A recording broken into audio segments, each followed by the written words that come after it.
The sun was just beginning to set when the Willard family drove down the narrow suburban street, pulling up to their new home. The moving truck trailed behind them, its contents a jumble of boxes and furniture that had once been neatly packed in their previous apartment. For Natalie Willard, this move to the quiet suburban neighborhood felt like the start of a new chapter, a fresh beginning for her, her husband, Derek, and their two children, Ellie and Sam. Home sweet home, Natalie said with a smile, glancing at the charming two-story house they just bought. It was the perfect size for their growing family, big enough to settle into comfortably, small enough to maintain. The house was white with black shutters, its front lawn dotted with well-maintained flower beds. It looked just like every other house on their street, nestled between two nearly identical homes. Peaceful. Picturesque. "Yeah, it's nice," Derek replied, his eyes scanning the houses that lined the street. "But something feels off." He furrowed his brow slightly, but he didn't voice his concerns aloud. The neighborhood was quiet, too quiet, if anything. There was a strange stillness in the air, a tranquility that bordered on unnerving. The houses stood in neat rows, almost unnervingly perfect. Every lawn was immaculate, every tree trimmed just so. It felt like something out of a postcard, as if the street were a set from a film, too neat to be real. Derek's eyes flicked toward the windows of the houses they passed, but he saw no one looking out, no signs of life inside. Ellie, who was 12, poked her head from the back seat. "Why is no one outside?" she asked, her voice tinged with curiosity. "It's such a nice day, but I don't see anyone playing or walking their dogs or anything." "Maybe everyone's just inside, getting ready for dinner," Natalie replied, trying to reassure her daughter. But even she couldn't ignore the subtle chill creeping through her own thoughts. She had grown up in a town where people always waved when you drove past, always smiled and stopped for a chat. This was different. It felt artificial. They pulled into the driveway, and the sound of the truck's engine died away, leaving them in a heavy silence. Derek climbed out first, stretching his back after the long drive. The air was thick with the smell of fresh-cut grass, but there was no sign of anyone else outside. No neighbors, no children, not even a car parked along the street. Just the quiet. The only movement was the rustling of leaves in the trees overhead. Sam, their 8-year-old son, bounded out of the truck, his enthusiasm unshaken by the stillness around them. "Let's go inside and check it out," he said, grabbing his backpack from the back seat and running toward the front door. "Hold on, Sam," Derek called, his voice hesitant. "Let's take it slow. We don't want to rush in. This is a big change for all of us." "I'm excited." Sam didn't listen, already halfway to the door. He was practically bouncing with energy. Ellie followed at a slower pace, her eyes scanning the neighborhood as if searching for something, or perhaps trying to make sense of the strange atmosphere that hung in the air. The family settled into their new home that evening. The kitchen, with its polished countertops and modern appliances, seemed welcoming, though the silence inside was heavy. Even the house itself seemed too quiet. There was no hum of appliances running, no creaking of floorboards. It was as if everything had been designed to muffle noise. Later that night, after unpacking the few boxes and setting up beds, Derek and Natalie sat on the couch in the living room, both trying to adjust to the quiet. "You noticed it too, right?" Derek said, his voice low as if not wanting to disturb the peace. "Yeah," Natalie replied, her gaze drifting toward the window. "It's strange. I mean, I get that people here might just be more private, but it's like no one's even here." They had already noticed the odd absence of neighbors on the street. No one was sitting on their porches, no cars passed by on the road, and when they tried knocking on a few doors to introduce themselves, they received no answer, even though the lights inside were on. It was starting to feel like they were living in a ghost town, a place where life existed in some distant, unseen form. Even though the houses appeared inhabited, The overwhelming silence suggested otherwise. The light outside began to fade into twilight, and the family decided to call it a night. Sam and Ellie quickly retreated to their rooms, while Derek and Natalie remained in the living room, contemplating the strange feeling that permeated the house. Around 10 p.m., as the darkness of the night settled in, Natalie went to close the blinds in the living room, but as she pulled them down, she noticed something. A shadow.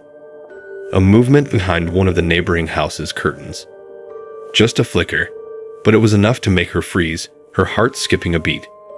She told herself it was probably just the wind or a trick of the light. But then, from the corner of her eye, she noticed a second shadow moving across another window in the same house. It wasn't the usual sway of curtains in the wind. It was deliberate. She quickly turned away from the window and glanced toward Derek, who had been watching TV. He hadn't seen it. "Derek," she said, her voice tense. Did you see that?" He frowned, confused. "See what?" "The shadows in the window next door. It looked like someone was moving inside." Derek raised an eyebrow, but there was an edge of uncertainty in his expression. Maybe it's just someone adjusting something inside. They might be getting ready for bed, or whatever. But Natalie wasn't convinced. The shadows had been too deliberate, too structured to be just random movements. They lingered for too long. It didn't sit right with her. "I'll go check it out," Derek said finally, standing up. He wasn't one to ignore his wife's gut feeling. "I'll just knock on the door and see if someone answers." Natalie tried to protest, but her husband was already halfway to the door. She stood by the window, watching him walk toward the neighbor's house, the distance between them stretching under the dim streetlights. When Derek reached the front porch of the neighbor's house, he knocked 3 times, each sound echoing through the eerie silence. He waited. No answer. He knocked again, harder this time, but still, no response. Natalie's breath caught in her chest as she watched him from the window. He turned back to the street, perplexed. Then, slowly, he looked toward the house's windows. One of them shifted. A faint silhouette appeared at the edge of the glass, its outline just barely visible in the dim light. Derek froze, his hands still hovering in midair, as if frozen by an unseen force. Something was wrong. He could feel it deep in his gut. The window didn't open, but he felt eyes on him. Not just from the window, but from every direction. He turned quickly and hurried back to their house, his steps quickening with each passing second. By the time he reached the door, his face was pale, and he was breathing heavily. "What happened?" Natalie asked, her voice full of concern. She could see the fear in his eyes, and it sent a shiver down her spine. "They didn't answer," Derek said, his voice a little shaken. "But someone was watching me. I saw something in the window, and it wasn't just someone standing there." Natalie's heart raced. "What do you mean?" "I don't know, Nat," he said, rubbing his temples as if trying to shake the image from his mind. It was almost as if there was no one there at all, but I could still feel someone watching. It's unsettling. That night, as they lay in bed, the silence of the house pressed in around them like a suffocating blanket. The fear that had started as a quiet unease now felt real, tangible, and it left Natalie unable to sleep. She kept hearing strange noises outside their window, whispers carry on the wind. At that moment, Natalie realized the neighbors weren't just silent. They were present, and that presence was far from comforting. The next morning arrived slowly, bathed in a gray, overcast light that seemed to mirror the lingering unease from the previous night. Natalie had barely slept, the strange events gnawing at her as the house seemed to grow colder, even though the windows had been shut tight. Derek, too, had spent most of the night awake, tossing and turning, his mind caught on the strange feeling he'd had standing on the neighbor's porch. It was as if the air itself had been thick with unseen eyes, scrutinizing him from every angle. As the family went through the motions of their first full day in the house, unpacking boxes, sorting through the jumble of belongings, making the space feel more like their own. The silence of the neighborhood loomed over them. The street, still as pristine as the day before, was deserted. Not a single person in sight. There were no children playing, no cars passing, no doors opening or closing. It was as if the neighborhood existed in some kind of suspended animation. Ellie was the first to break the silence in the morning, her voice carrying a tinge of suspicion as she walked into the kitchen. "Mom, do you think the neighbors are okay?" she asked, her brow furrowed. She was staring out the window at the house next door, her gaze fixed on one of the upstairs windows. "I saw someone in that window again. Just standing there, staring at our house." Natalie paused, her heart skipping a beat. She hadn't told Ellie what she had seen the previous night, but now, hearing her daughter mention it made the experience feel all the more real. She glanced toward the neighbor's house, but the window in question was empty now, the blinds drawn as if nothing had ever happened. "I'm sure they're fine," Natalie replied, forcing a smile. "Maybe just getting settled in, like we are." But Ellie wasn't convinced. "It's just weird. Every time I look over there, it's like someone's always watching us. But no one ever comes outside." Natalie's thoughts mirrored her daughter's, but she chose to stay calm. She couldn't shake the creeping sensation that something was wrong, but she didn't want to voice her fears just yet. It was too early for that. She needed more answers, some kind of explanation before she could jump to conclusions. Derek walked in shortly after, a cup of coffee in hand, his face pale. "I tried talking to a few more neighbors this morning," he said, setting the cup on the counter with a soft clink. "They won't answer the door. It's like they're all hiding inside." Natalie gave him a look, but he didn't seem surprised. He hadn't expected anything different, yet there was something unsettling out hearing it from him. "I told you," Derek said, sitting down at the table. "There's something off about this place. I think we need to leave." Natalie sighed, rubbing her temples. "Derek, we just moved in. Let's not make any rash decisions." Ellie spoke up again, her voice tinged with nervous energy. "Mom, Sam heard something last night too. In the yard." This made both Natalie and Derek stop in their tracks. "What do you mean, heard something?" Derek asked. "He said he heard someone whispering," Ellie said, glancing toward her brother, who was now sitting on the living room floor, seemingly distracted by the stack of boxes. Like people talking outside." Derek's face darkened, a cold knot forming in his stomach. He looked out the window toward the street. "There's no one out there." "We've got to figure out what's going on here," Natalie said, her voice steady but edged with worry. "We can't just ignore it. Not with the kids getting scared." Derek nodded, though his eyes betrayed the growing unease he felt. "I'll go talk to the neighbors again. There has to be someone who will speak to me. Maybe it's just some weird thing about this neighborhood." But deep down, both of them knew something wasn't right. After breakfast, Derek set out again, this time more determined to confront the silence that had been hanging over the neighborhood like a thick fog. He walked past several houses, knocking on doors one by one, but each time, there was no answer. Even the houses that had appeared to be inhabited the night before, lights on, curtains drawn, were now dark, their windows like lifeless eyes. At the third house, Derek saw movement inside. Someone had been watching him, a faint silhouette against the window. He knocked once more, but this time, the door creaked open just slightly. "Hello," Derek called into the darkness. "I was wondering if we could talk. I'm Derek Willard. We just moved in next door." There was no response. The door remained ajar, but the inside was shrouded in shadow. He stepped forward cautiously, calling out once more. "Is everything okay? We've been trying to meet our neighbors." The door inched open wider, just enough for him to peer inside. But the moment his foot crossed the threshold, he froze. The entire house was eerily silent. The air felt thick, like it was pressing in on him from all sides. His skin prickled with the sensation of being watched, and before he could take another step, the door slammed shut in his face, the sound ringing out like a gunshot. Derek stepped back, his heart racing. The sharp, unexpected bang of the door made his blood run cold.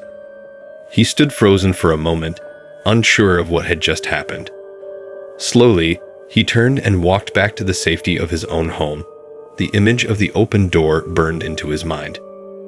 When he returned, Natalie was waiting, her expression tight with concern. What happened? Derek looked at her, his eyes wide. I think we're dealing with something we don't understand, Nat. This place, these people, they're not what they seem. Ellie, who had been eavesdropping, looked up from her spot at the kitchen table. What do you mean, not what they seem? Derek took a breath. He didn't want to scare her, but the tension in his chest was too much to ignore. I don't know exactly, but I have a feeling there's something wrong with this neighborhood. People aren't normal here. They're avoiding us on purpose. And it's not just that. It's the way they act. The way they look at us. It's like they don't want us to be here. Natalie glanced toward the window again, her unease growing. She had noticed the same things, but hearing Derek's voice, his fears made everything feel so much more real. We can't stay here, Derek said quietly. We need to leave. I don't care what it takes. But as the words left his lips, they both froze, the air in the room thickening once more. There was a sound outside, soft, deliberate, and unmistakably close. Footsteps, slow and measured, echoed on the porch. A shadow passed by the window. Natalie swallowed hard, her pulse quickening. Someone was outside. Someone was watching them. Again. She rushed to the window and peered through the blinds, her breath catching in her throat. There, standing in the yard of the house next door, was a figure. Its face was obscured, but the way it stood, unmoving, was enough to make her skin crawl. It was as if it was waiting for something, for them to notice it. And then, as quickly as it had appeared, the figure vanished behind the house. Just like that. Derek stepped up beside her, his face pale. What was that? He whispered. I don't know, Natalie replied, her voice barely a murmur. But I don't think we're alone here. The next few days passed with an unsettling sense of urgency, though the days themselves still seemed to drag on. Despite their growing unease, the Willard family tried their best to maintain some sense of normalcy in their new home. The boxes were nearly unpacked, and though the house lacked the warmth of familiarity, they had managed to make it their own. But every step they took in the house, every knock on the door they attempted, seemed to deepen the mystery of their silent neighbors. That afternoon, Derek ventured out again, determined to find answers. He had spent the better part of the morning with his mind racing, trying to figure out why the town felt so wrong. The whispering sounds Sam had heard, the shadows behind the curtains, the feeling of being watched at all hours of the day. It all added up to something far more sinister than a neighborhood of introverts. Something was happening here, and Derek couldn't shake the feeling that they were somehow at the center of it. Ellie was off with her new friends, a small group of children she had met at the edge of the street. They had all stayed a polite distance from her family at first, but now, Ellie had slowly begun to connect with them. Even so, their conversations were always quick, their interactions minimal. Sam, on the other hand, had become more reclusive. He spent most of his time in his room, reading books or staring out the window at the neighboring houses. It was as if something inside him had clicked, the same sense of dread infecting him that was slowly overtaking Natalie and Derek. Be careful out there, Natalie told Derek as he grabbed his jacket. She had noticed the determination in his eyes, but there was something else there too, something she couldn't put her finger on. If you see anyone, just be polite. Don't get too close. Something feels wrong. I'll be fine, Derek replied, though he wasn't convinced of that himself. He opened the door and stepped out, taking a deep breath of the crisp, cool air. It didn't help. The strange quiet was still hanging over the street, suffocating everything. No one was out walking. No one was playing in their yards, and for the first time, Derek realized how unnatural it felt. It wasn't just the lack of people. It was the stillness, the absence of sound. Not even the birds sang. He made his way toward the far end of the street, where the row of houses began to curve out of view. Each house seemed to mock him with its pristine exterior, a perfect shell hiding an emptiness that was starting to feel suffocating. As he approached the last house on the block, the one where he had seen the shadow flicker behind the blinds, his heart began to race. He paused, staring at the house for a long moment. It was a strange thing, a feeling like he was being drawn into something he didn't fully understand. Derek knocked on the door. 3 soft raps that seemed far too loud in the silence. His fingers tightened on the doorknob as he waited. Nothing. Not even the slightest movement from inside. He raised his hand to knock again, but before he could, the door creaked open just a fraction. The gap was so small, he wasn't even sure how it had happened, but it was enough for him to see the faint outline of a figure standing in the doorway, its features obscured by shadows. "Hello?" Derek called, trying to keep his voice steady. "I'm Derek Willard. I just wanted to talk for a moment. We're new here. I was hoping to introduce myself." The figure remained silent, motionless in the shadows. Derek could feel his throat tighten, the words of introduction dying in his mouth. His gaze flickered to the windows behind the figure, but there was nothing. No movement. No faces peering out at him. He swallowed hard, determined to press on. "We've been having some unusual things happening in the neighborhood. I was hoping maybe you could help me understand what's going on." The figure did not speak, but it tilted its head slightly, as if considering him. For a moment, Derek thought he saw a glimmer of something in the darkness behind the person. Something flickering, something unnatural. His pulse quickened. Then, just as suddenly as the door had opened, it slammed shut with a force that rattled the frame, sending a jolt of terror through Derek's body. The house stood there, silent once more. No creaking floors, no muffled voices, just the oppressive quiet. Derek stood frozen for a moment, his breath coming in short, shallow bursts. His instincts told him to leave, to get back to the safety of his family, but he couldn't shake the feeling that this, whatever this was, wasn't going to end until he figured out what was happening. With a final, wary glance at the door, Derek turned and walked back toward the center of the street, his mind racing. The air felt heavier now, pressing against his chest. As he passed the houses, his eyes darted from one window to the next, hoping, desperate, for some sign of life. But there was nothing. That night, after dinner, things began to shift in the house. A feeling of something unspoken, an undercurrent of anxiety, seemed to fill the space. The Willard family gathered in the living room, a quiet stillness settling over them as the evening unfolded. Sam had retired to his room early, as he had done for the past few days. Ellie, meanwhile, seemed unusually distant, her gaze distant as she stared out the window. "It's just," Natalie began, her voice quiet but filled with a kind of urgency. "Something is wrong here. I can feel it, Derek." He nodded, sitting down beside her. "I know. I spoke to one of the neighbors today. No answers. Just silence. Like they're hiding from us. I don't understand why they won't just talk to us. Is it something we did?" Natalie's voice trembled as she tried to understand. Derek shook his head, his brow furrowed. "I don't know, but I've got a feeling we're not going to get answers from anyone here. We need to start looking for ourselves." Ellie, who had been staring out the window, suddenly turned toward them, her face pale. "Mom, Dad, I saw something." Both Derek and Natalie turned toward her, their attention immediately snapping to her. "What do you mean, honey?" Natalie asked, her voice soft. Ellie swallowed hard, her hands trembling. "A man. He was standing across the street, near the mailbox. Just standing there, staring at me. His eyes, they were black. Like a shadow, like he wasn't real. Sam, who had been listening from the hallway, came into the room, his face drawn. I saw him too. I've seen him outside the house every night. He's watching us. Natalie's heart skipped.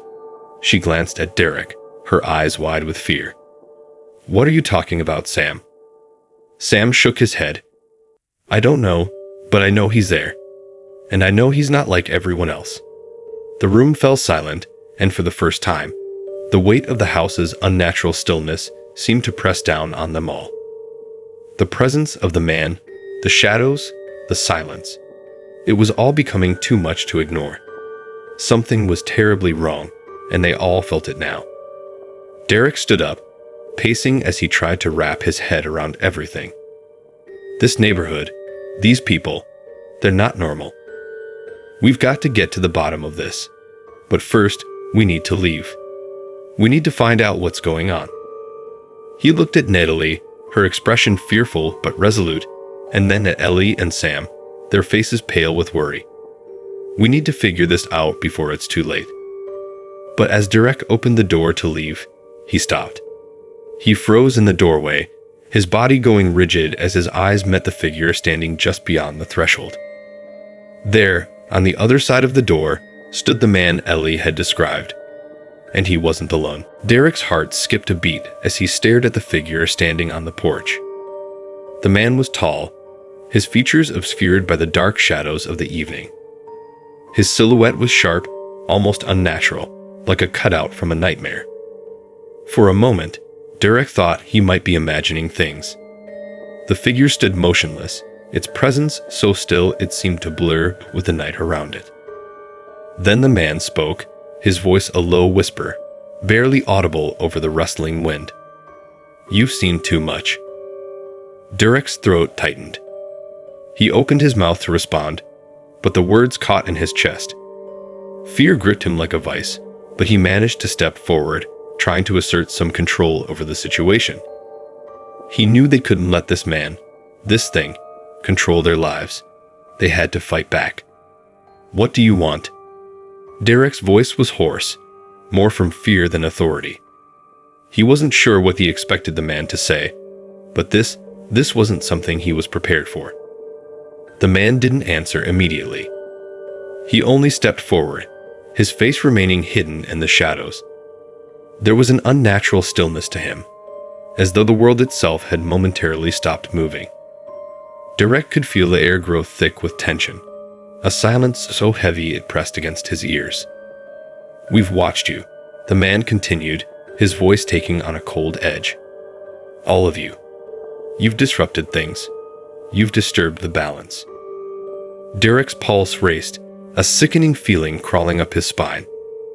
He looked back over his shoulder to the living room, where Natalie, Ellie, and Sam were standing in the doorway, frozen in place.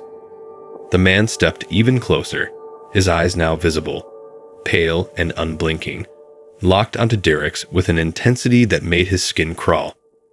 There was something wrong about those eyes, something empty. Who are you? Natalie's voice trembled from the threshold, breaking the heavy silence. She stepped forward, her gaze locked on the stranger in front of her.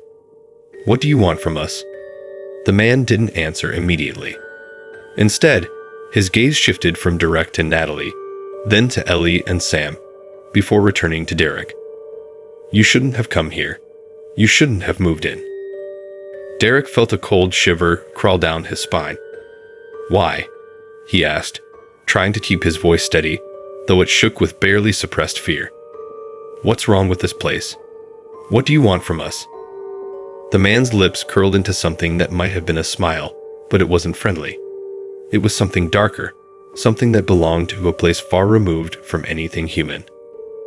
You don't understand, he said softly. This place was never meant for you. It's not a place for people like you. You should have stayed away. Derek took a step back, his heart racing, adrenaline surging in his veins. Who are you? What are you?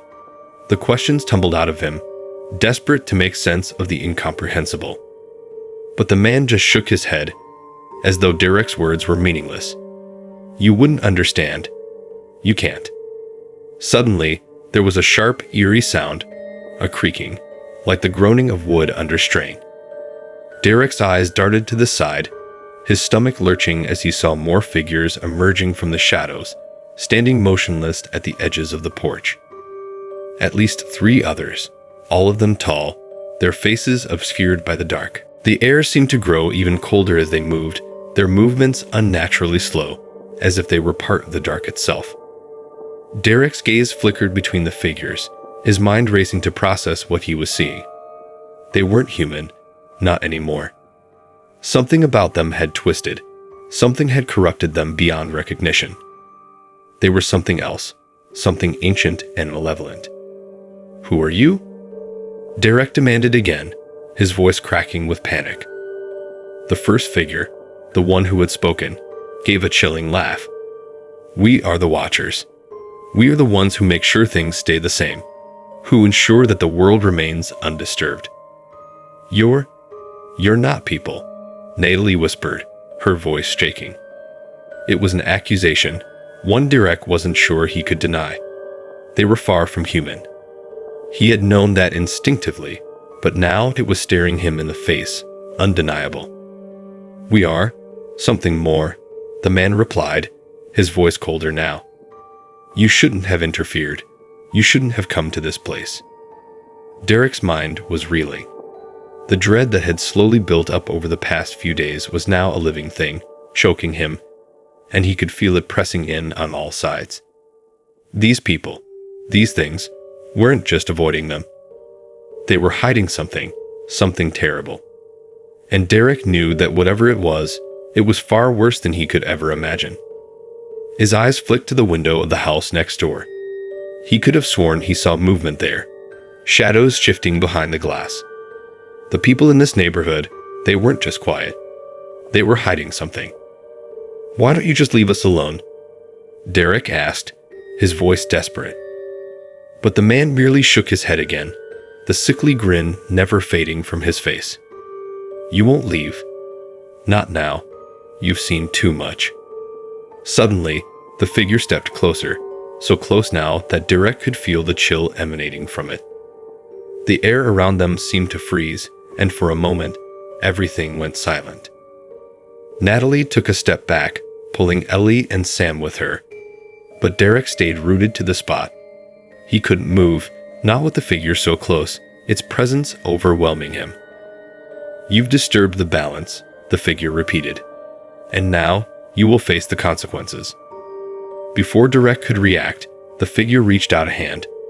Its fingers were cold, like ice, and when it touched Derek's shoulder, a shock of terror shot through him. It wasn't just physical. This touch was deep, in his bones and his mind. A flood of images, dark and twisted, filled his mind. Shadows moving behind windows, doors that should have been locked but weren't, eyes watching from every corner, and whispers in the night. And then, it all stopped. The figure withdrew its hand, its eyes still locked onto Derek's with that same chilling intensity. "You have been warned," the man said, his voice now almost a hiss. Derek's breath came in ragged gasps. He stumbled back, his knees weak, his mind reeling from the onslaught of visions. He looked toward Natalie, toward Ellie and Sam, but they were just as shaken, just as frightened. The man didn't move. He simply watched them, the shadows around him twisting unnaturally, as if the very air was responding to his presence. "Go," the figure whispered, "before it's too late." With that, the group of figures began to retreat into the darkness, their movements almost inhumanly slow. They didn't turn to leave. They just faded into the shadows, like they had never been there at all. Derek stood motionless for several moments, his breath shaky, his mind still reeling from the encounter. But one thing was clear. The neighborhood was no longer a place of quiet suburban bliss. It had become something far more sinister, a place where the line between reality and something else entirely had blurred. The Willard family was no longer just living in a quiet neighborhood. They were trapped. The silence that descended after the figures disappeared was suffocating. For a moment, it felt as though the world itself had held its breath, waiting to see what would happen next. Derek's mind raced, his thoughts scrambled in every direction, but one truth stood at the forefront of them all. They couldn't stay here. Not after what they had seen, not after what had touched them. He glanced over at Natalie, her face pale and stricken with fear. Ellie clutched her mother's arm, her wide eyes filled with confusion and terror. Sam, unusually still, stood next to his parents, his expression one of quiet understanding, as if he had known this moment would come. Derek had no words, no comforting answers. They had just encountered something that defied every ounce of logic and reason. These people, these creatures, weren't merely avoiding them. They were watching, waiting, and they were dangerous. The neighborhood wasn't just quiet, it was hollow, infected with something dark. And the longer they stayed, the more it felt like the very walls of their home were closing in on them. "We need to go," Derek finally managed to say, his voice hoarse. "Tonight. Now." "But where will we go?" Natalie asked, her voice trembling. She had never seen Derek like this, so broken, so desperate. She didn't want to admit it, but deep down, she knew they were running out of time. "I don't care," Derek said, his voice steadying, though his chest tightened with dread. "I just know we can't stay here." The figure's warning echoed in his mind. "You've disturbed the balance, and now you will face the consequences." Natalie nodded, her face grim. "I agree. We need to leave before they come back." Ellie looked up at her mother, her voice quivering. "But Mom, where are we supposed to go? What about our stuff? Our life? I don't want to leave." "I know, honey. I know," Natalie said softly, pulling Ellie closer. "But we can't stay here. This isn't safe." Derek turned and walked toward the front door, his hand resting on the handle as he looked back one last time at the house they had only just begun to call home. It felt like a lifetime ago that they'd moved in, eager for a fresh start in the quiet suburban neighborhood. Now, all he wanted was to escape. With a final glance toward his family, Derek stepped out into the night, his breath visible in the chilled air. The streets were empty again, but the silence had taken on a new, more oppressive quality. It was as if the entire world was holding its breath, waiting. He didn't want to look at the houses as they passed, but he couldn't help himself. The windows were dark, the shutters closed. The neighborhood was as lifeless as a graveyard. The distance to the car felt much longer than it had just days ago. Each step Derek took, each footfall that broke the heavy silence, felt like a risk. As if by walking away, they were breaking some unspoken rule, some ancient law of the place. He couldn't help but glance nervously over his shoulder, half expecting the figures to appear once more, to stop them before they could leave. But no one followed. No one came. It was only when they reached the car and Derek fumbled with the keys in his shaking hands that he allowed himself to take a deep breath. He opened the door, his hands still unsteady, and motioned for his family to get inside. "Let's go," he said, his voice low, almost a whisper. "Get in." They piled into the car, and as Natalie shut the door behind her, it was as though a weight had been lifted. The air felt clearer, even though the dread still clung to their skin. Ellie and Sam were both silent, staring out the windows at the neighborhood they were leaving behind. Derek started the engine, and for a moment, the sound of the car's engine was the only thing they could hear. It was a sound of normalcy, a sound that had been absent for far too long. As the car pulled away from the house, Derek kept his eyes on the rearview mirror, half expecting to see someone standing in the street, watching them leave. But there was nothing. Only empty, dark streets stretching out behind them, just like any other suburban neighborhood. The tension in the car didn't dissipate, though. It hung there like a cloud, thick and suffocating. No one spoke for a long time, each person wrapped up in their own thoughts. Finally, Ellie broke the silence. "Do you think they'll come after us?" she asked, her voice small and fragile. Derek swallowed, his fingers gripping the steering wheel tightly. He had no answer. He didn't know if they'd come after them or if they would just fade into the shadows, content with the terror they had instilled. He didn't know if they would ever be free of it. "I don't know, Ellie," he replied, his voice weary. "I just don't know." The road stretched out before them, empty and long. The darkness beyond the headlights seemed to beckon them forward, promising safety, freedom, and escape. But Derek couldn't shake the feeling that no matter how far they drove, no matter how far they ran, they would always be haunted by the strange, empty neighborhood they had left behind. The presence of those figures, those watchers, was etched into his mind forever. Their cold eyes, their hollow smiles, and their warnings would follow him. No matter how far he went, no matter how many new neighborhoods they moved to, he would never forget the shadows that had moved behind the windows, the whispers in the night, the feeling of being watched by something that wasn't quite human. They drove in silence for what felt like hours, the only sounds the hum of the tires on the road and the occasional rustle of the wind against the trees. Derek didn't dare look back. He couldn't. But a part of him, deep down, knew that the watchers were still out there, waiting, watching from the shadows. And perhaps, just as he feared, the balance was already disturbed.